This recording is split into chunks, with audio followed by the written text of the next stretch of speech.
কিন্তু যারা আজকে ক্ষমতায় গেছে তাদের চেয়ারম্যান সাহেব তো বলছেন যে ধানের শীষে যেভাবে আপনারা ভোট দিবেন একইভাবে গণভোটে হাতে আপনারা ভোট দিবেন।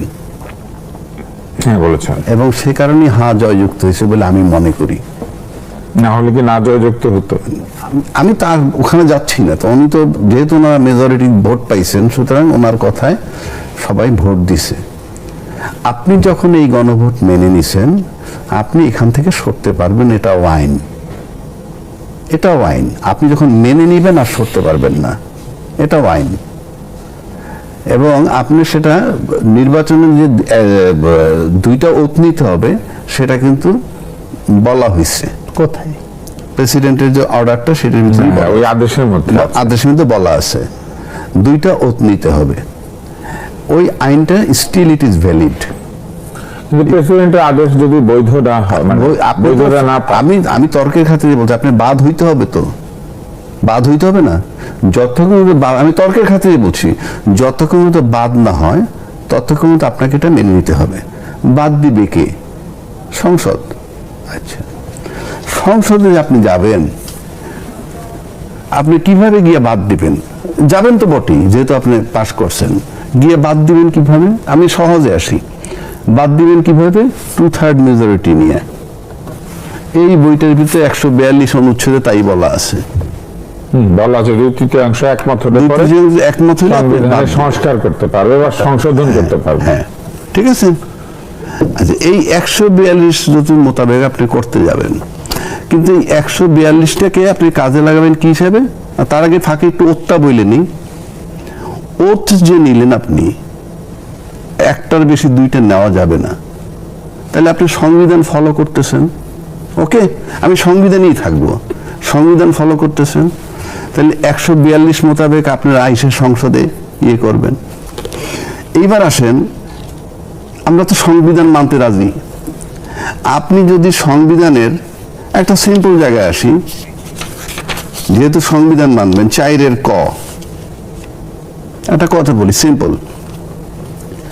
জাতির পিতা বঙ্গবন্ধু শেখ মুজিবুর রহমানের প্রতিকৃতি রাষ্ট্রপতি, প্রধানমন্ত্রী, স্পিকার ও প্রধান বিচারপতির কার্যালয় এবং সকল সরকারি ও আধা সরকারি অফিস, স্বায়ত্তশাসিত প্রতিষ্ঠান, সংবিধিবদ্ধ সরকারি কর্তৃপক্ষের প্রধান ও শাখা কার্যালয়, সরকারি ও বেসরকারি শিক্ষা প্রতিষ্ঠান, বিদেশে অবস্থিত বাংলাদেশের দূতাবাস ও মিশন সমূহের সংরক্ষণ। অফিশিয়াল দেয়ালে এটা ঝুলবে প্রধান কর্মকর্তার পিছনে। হ্যাঁ, তাহলে সংবিধান কি মানা হচ্ছে? আমরা তো দেখতে চাই। আপনি যদি সংবিধানেই থাকেন, সংবিধানের দোহাই কিন্তু শেখ হাসিনাও দিয়ে গেছে। কিন্তু এটা যখন বঙ্গভবন থেকে অপসারণ করা হলো, এই সংবিধানের যে রাষ্ট্রপতি তিনিও তো কোনো আপত্তি করেন না। দরকার নাই আমার, তিনি আপত্তি। এখন আমি নির্বাচিত সরকারের কথা, যারা সংবিধানের ভিতরে থাকতেছেন সেই জন্য বলছি। 2 নম্বর আসেন, 142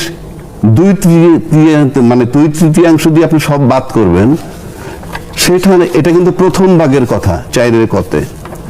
7 খতে বলা আছে, দেখেন 7 খতে বলা আছে, সংবিধানের 142 অনুচ্ছেদে যাহা কিছু থাকুক না কেন, যাহা কিছু থাকুক, সংবিধানের প্রস্তাবনা প্রথম ভাগের সকল অনুচ্ছেদ, 4 খ যেটা পড়লাম, এটা প্রথম ভাগে আছে সকল অনুচ্ছেদ, 2য় ভাগে সকল অনুচ্ছেদ, 9ম ক ভাগে বর্ণিত, আপনি এগুলো কোনো কিছু পরিবর্তন করতে পারবেন না। যদি করেন তাহলে আপনি রাষ্ট্রদূতে শামিল হবেন। 7 কতে বলা, 7 সংবিধানের কিছু কিছু অংশ অপরিবর্তনীয়, একবার লেখা হয়ে গিয়েছে। এটা আমি সেজন্য বলছি, আপনাদের সংবিধান বলতেছেন, জোর করে করতে পারবেন, ইল্লিগালি করতে পারবেন, এই সংবিধান মেনে করতে পারবেন না। আমি চ্যালেঞ্জ ছুড়ে দিলাম, এই সংবিধানটাকে মেনে আপনি করতে পারবেন না। পার্লামেন্টে ঢুকলাম, চালাইলাম, চললাম, সেটা ভিন্ন কথা।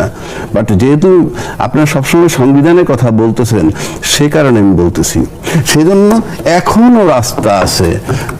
এই যে তানিয়ানির রেফারেন্স দিল, বলছেন ভালো কথা, ওনার ব্যাখ্যা উনি দিতে পারেন, কিন্তু কোথায় লেখা আছে দ্বিতীয় একটা শপথ নিলে প্রথমটা বাদ? এটাও তো লেখা থাকতে হবে।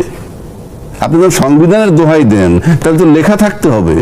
কিন্তু যে শপথের কথা সংবিধানে নাই, সেটা নিতে পারবেন কিভাবে? তাহলে কোথায় অগ্রাহ্য করতে হবে। ওই যে আইনটা আছে, প্রেসিডেন্টের আদেশ, আপনি সেখানে নেবেন। এই প্রেসিডেন্টের আদেশে তো এই সংবিধানের যে আপনি ধারা বললেন তার বিপরীতে যায়। হ্যাঁ, সব দিকে আছে। কারণ ওইখানে তো উনি যেসব পরিবর্তনের কথা বলেছেন সেগুলো তো উনি করতে পারেন না।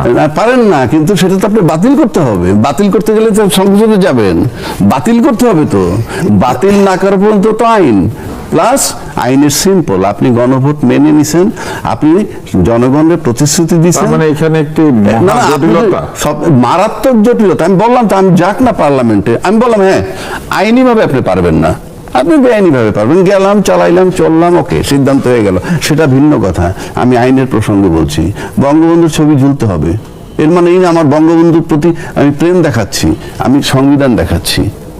আমার প্রেম তো আমার আলাদা, কিন্তু আমি সংবিধান দেখাচ্ছি।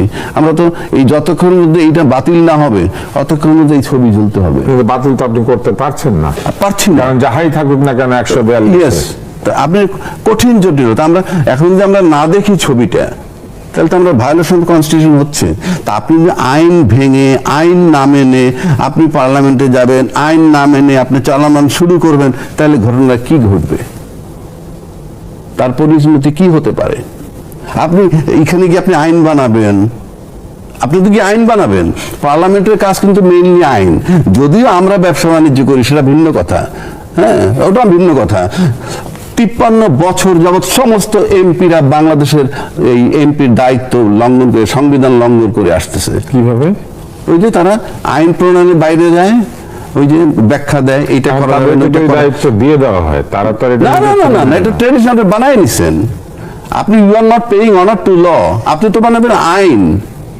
আপনি দেখেন তো, এলাকায় যখন নির্বাচনটা হয়েছে তখন প্রার্থী গিয়ে কি জিজ্ঞেস করতে, সাংবাদিক যাও, না, যে আপনি এলাকার কি কি উন্নয়ন করবেন? সেতু উন্নয়ন, হ্যাঁ, কিন্তু একবারও স্কুল, জিজ্ঞেস করে কলেজ, নাই মাদ্রাসা। আপনি কোন কোন আইনের ঘাটতি দেখেন, কোন বিষয়ে একটা আইন বানানো দরকার, এটা বলে না। ওনারা এটা বাণিজ্য, সোজা হিসাবে হলো বাণিজ্য। আমি তো বললাম, আমি তো আজকে বললাম যে বঙ্গবন্ধুর ছবি সব জায়গায় ঝুলতে হবে in accordance with the constitution. আমরা আবার ফিরে আসবো আপনার কাছে।